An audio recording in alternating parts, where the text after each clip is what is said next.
On February 25th, a perpetual demo of the new People Can Fly project and publisher Square Enix appeared on Steam and consoles.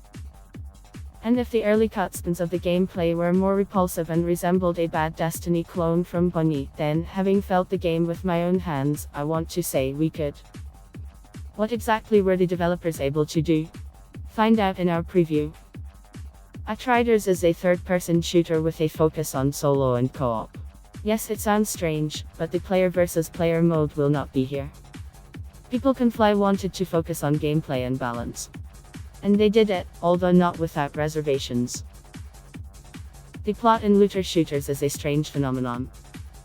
Someone is interested in it, someone skips it completely in order to quickly knock out cool guns and armor and go to high-level activities. But here the developers at least tried to do something similar to an adequate script, drama and production. It turned out rather weak, but still better than some veterans of the gaming industry with their Massachusetts Effect, Andromeda and Anthem. People destroyed the Earth with their own hands. Due to anomalies on the Sun, all electronics went out of order and nuclear power plants on our beloved blue planet began to explode, plunging the world into a nuclear apocalypse. This destroyed the layers of the atmosphere and the Sun began to literally burn the planet. Scientists have built 2 spacecraft arcs, which can accommodate 500,000 people. They're the pioneers, flying to a potentially habitable and habitable planet. And when they land, things don't go as planned. First, we are shown a green and prosperous world, where animals are running around and flora is the only mistress. A little later, a storm of unknown origin begins, which infects the protagonist, and a little later we are completely thrust into the cryo chamber due to a severe injury. But when our character wakes up, that's when the real Outriders begins. The planet is completely destroyed. Not a trace remained of the green fields and dense forests. Scorched earth, blood, corpses and total chaos. Our protagonist is grabbed by the rebels and taken to, frankly, unpleasant places of their own habitat. But there is only Death Valley, where corpses hang under the vault of a cave, and below, in cages, prisoners are sitting, a disgusting sight.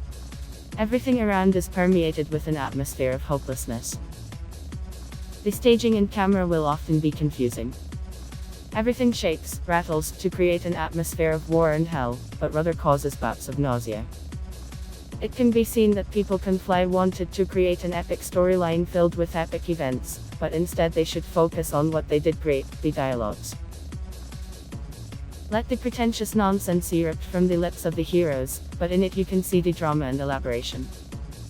It feels like the developers themselves joked about their game, forcing the heroes to tell stupid and stamped things, so that in one of the missions, after another pretentious moment and its comical denouement, the protagonist said, "Why the heck am I trying to do something at all?"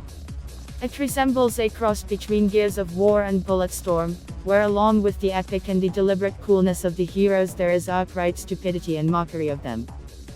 I would also like to praise the Russian voice acting. Compared to the original, our actors tried to play at least a little with intonations. The English voice acting sounds completely empty. The gameplay begins with the fact that we are thrown into an open field, so that the main character fell under the storm and amused the leader of one of the rebels group, who is watching him. Naturally, the protagonist dies, but infected by the first storm that happened before his cryosleep, he revives, becomes alien, and we are given the opportunity to choose one of 4 classes. The Trickster is agile and focused on medium and close combat. Has the ability to slow down time in a small area, teleport to enemies and deliver an energy blow that literally burns enemies to the bone and explodes them. The Technomancer is a ranged fighter focused on sniper fire and trap placement. Powerful rocket launchers, turrets and cartridges with various effects at his disposal make him instantly dangerous. The Destroyer is an exclusively melee fighter. Can put on stone armor, fly into a crowd of enemies, beat off bullets at opponents and strike at the ground.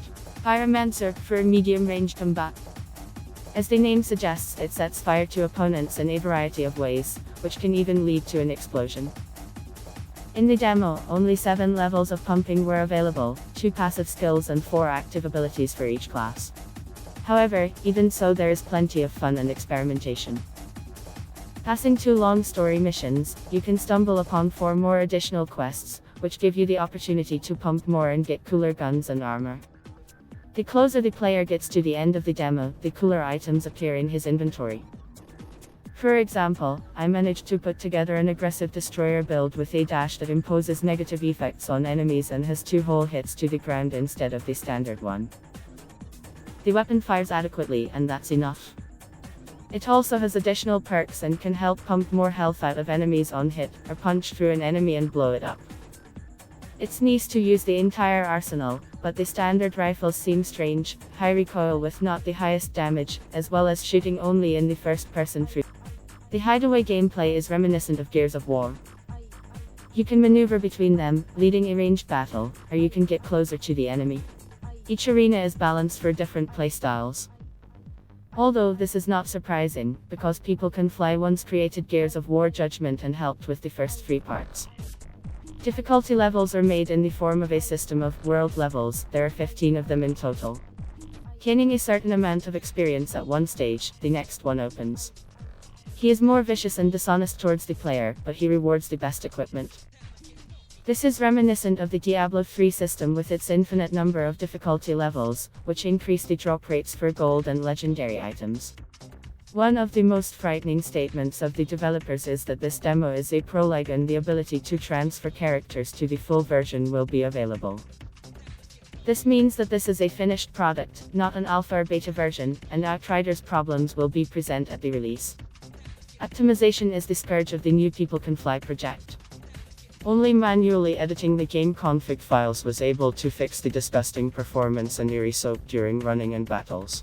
Why the developers did not give the opportunity to manually enable DLSS and DirectX 12, as well as disable motion blur and depth of field in the game settings is a mystery. The transitions between locations are strangely made. To jump over a small hole or open the door to a new location, look at the dark screen, cutscene, again at the dark screen. The same is with the transitions to any menu. The screen goes blank for a few seconds, and then the necessary tab with inventory or tasks appears. Moreover, even in CZ Drive does not save, a dark screen is still present. It feels like they just didn't know how to make smooth transitions and decided to insert some kind of stop. What is the reason for the drop in the number of frames per second during game clips to 30 is absolutely incomprehensible. Imagine the picture: in the most intense battle, Outriders runs stably, after manual edits to the configuration files, regardless of what is happening on the screen, minus 60 frames per second or more.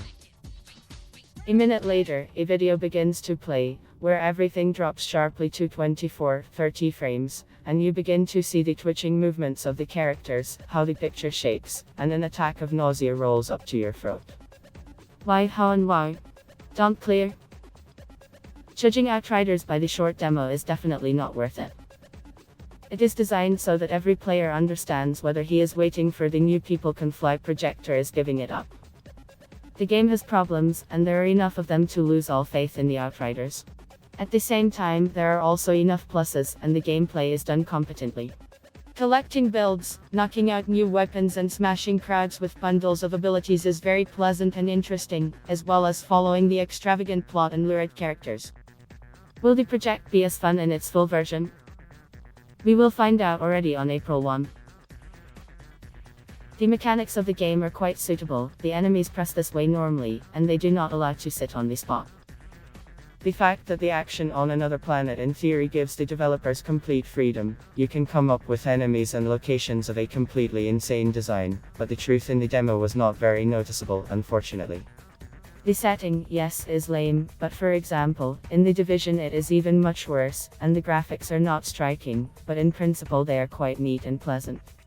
On release, you need to see how big the world is there and how diverse the enemies are. On the contrary, I was confused by the figure of 35 hours of gameplay. For this genre you can do more. While I'm not sure what I will take for the full price, you need to look at the reviews first.